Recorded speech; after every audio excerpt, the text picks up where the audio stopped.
Hey, lovelies. I believe I've shown you how to do this with the peaches, which is to skin the peaches using the blanch and shock method. I'm just washing; those are washed. And so I thought I would just reiterate, you do the same thing that I did with the peaches. It's on my YouTube channel where I made peach sorbets. I think it's the first thing I made for that channel. You do a cross on the bottom, and these are nice and ripe but also firm, so they'll have good flavor. And they come from the Secret Garden, and that's a secret. Nobody gets food like this in September in Ontario, but apparently we do because it was really hot. So basically we put them all in slowly without hurting yourself. Maybe we use our spider and we check out, we don't want to cook them, we just want to check the time, and it should be around 30 seconds. You don't want to cook them. It's not cooked tomato soup for a reason. Okay, that one rose to the top. It's going in the ice bath, shot for a shock. You can see that it's wrinkling. Oh, it's peeling off right away. See that? Peels off by itself. So you don't need that paring knife scenario. That, you know, you could use it if you want a little bit of torture. So that's how we do that. And I need another bowl. And I'll just do one here so you can see how easy it is. The skin slips right off. All right. So that's a skinned tomato. Done. And my hands are dirty, so I can't turn the camera off. So I'll just keep going, and I'll do the same with the peaches. I have, and I'll take out the green bits. And there's kind of almost equal amounts peaches as tomatoes, because the rest, I'm doubling the recipe. So I wanted 4 of those and 8 peaches, but these are, I only have 2 really big ones, tomatoes. So I added another 3 medium size. That's a plum tomato, and these are beef steaks. So I got 2 plums. Oh, and I've got a small, very ripe tomato, which will give good flavor, and another. So basically you can see I just made the equivalent of what might be 4 large beefsteak tomatoes. And now I'll have to get rid of that and add more ice and do the same for the peaches. Okay, so this is fun. So obviously I took the pits. I pitted the after I removed the skins of the peaches, I took the pits out. And similarly, I quartered my tomatoes, and I took out as many of the seeds in my hand as I could, but I kept the juice because that's part of the soup. And there's, you know, this is not going to be cooked. So we need to keep the juice. I'll likely strain the seeds out, the remaining seeds, at a later time. This is going to be a test of my new machine because it's an 11 cup and my last one was, I don't know, a 5 cup or something. And this one has a rim, a rubber rim built in to keep the purees from pouring out. I have a feeling I might not be able to get all this in. Let's see. I'm kind of making a mess, didn't want to. Let's just pour it in. Let's just see. Okay, so I would like to wipe up my mess because we're on YouTube TV, and it's gonna, it's gonna puree down. But purees and soups have this thing they like to do. They like to splash out of the top when you've gone too high and you've filled it too much. So now we're gonna do 1, 2, 3, 4. I think maybe 5, 6 fresh basil leaves. And then we're going to add a couple pinches of sea salt. Doesn't have to be this one. Well, that's a big one. Doesn't have to be, just a little more. The reason I'm using this kind of powdered sea salt is because we're not going to cook this. So it's a way for me to make sure that the salt will dissolve. I'm going to take this little cutie for a garnish. And we're going to add the juice of 2 limes. This is going to preserve the color and add a little acidity. And I also have the zest of a lime. Okay, well, I have a zest of 2 limes. Let's put it all in there. So like a little zing. And let's just see how this goes. If it goes terribly, I'll delete this video and you'll never know it was terrible. Okay, so I'm gonna put it on low first. And notice how quiet it is. I love my new machine. And it's sinking as it, I'm gonna put it on high now.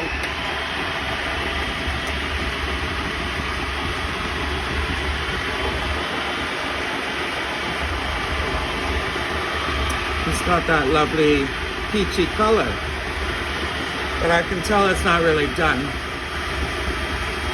because I can see pieces of leaves,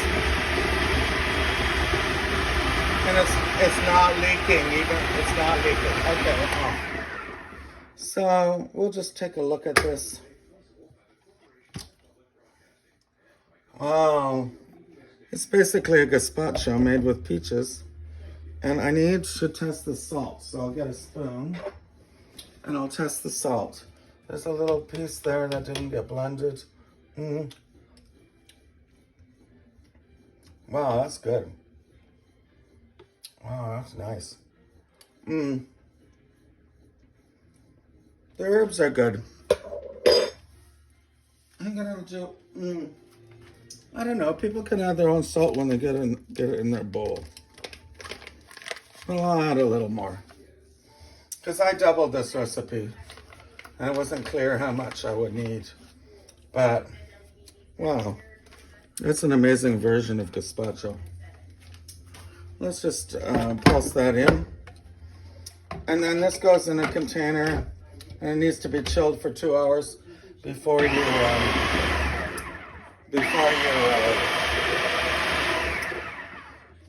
serve it. However, I'm not going to strain it. I can taste the salt. It leaked out a little tiny bit. So I can taste the salt. That's what I want. Little chunks. I don't mind the chunks of peach. Yeah, that's really good. Okay. That's done. Now I have to clean up my mess.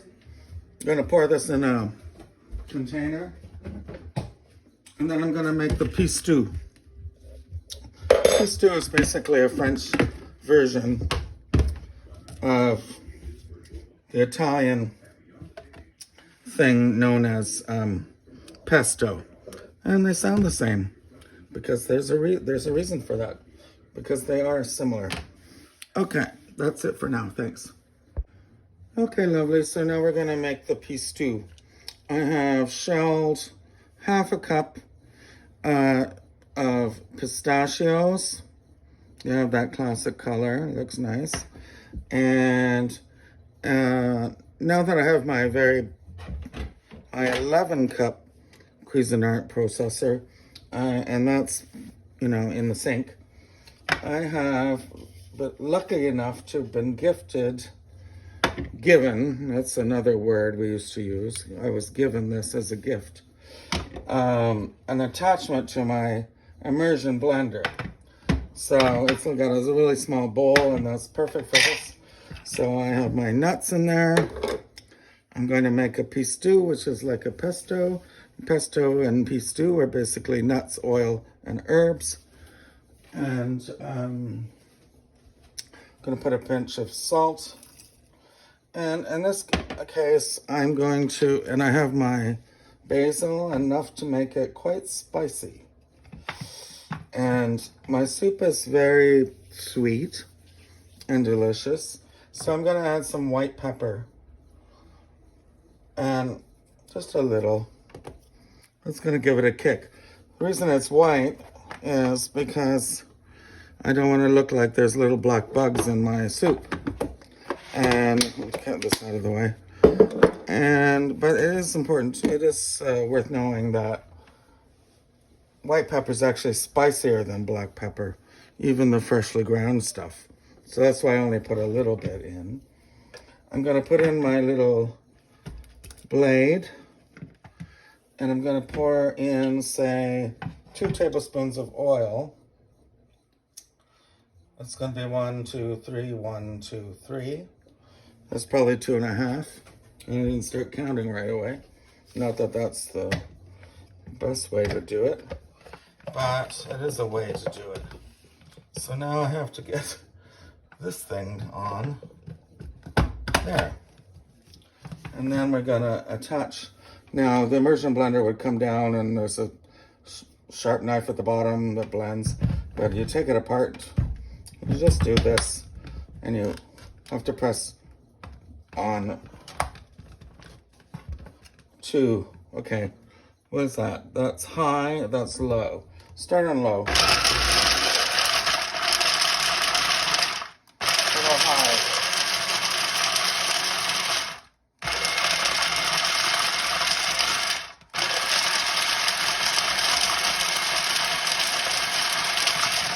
There's a chance that there's not enough oil in there.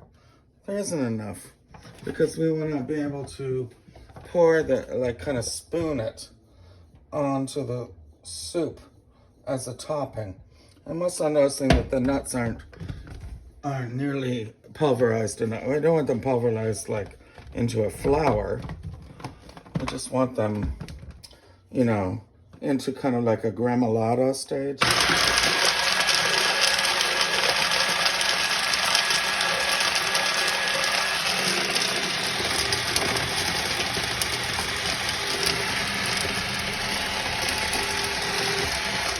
You can see that it's turning light green. That's getting kind of like a basil pesto. Let's see. I want to just take the sides down, and I want to add more oil. And I want more. The more salt, the more oil I add means I probably need a little bit more salt. Like that. Maybe a little bit more pepper, like that. Because oil is flavorful, but it's not. It doesn't like to have a kick. Okay, so let's keep going, and then you get your gremolata. Why am I calling it a gremolata? It's pistou. Gremolata is mostly herbs. You rarely see it with nuts. Okay. It's mostly, I think it's mostly parsley. And I'm definitely gonna buy more oil tomorrow. We'll just keep going. And then we have, should be, is that on? Yeah. Let's do it on high.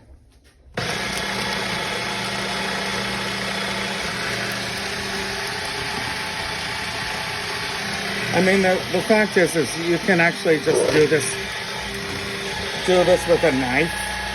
So it doesn't have to be a puree. I mean, if you did it with a knife, you wouldn't even get anywhere close to this. Oh, and that's what I want. A little bit of chopped nuts, herbs, salt, pepper. Can you see it? And I'm just going to leave it like that till it's time to serve the soup. Thank you.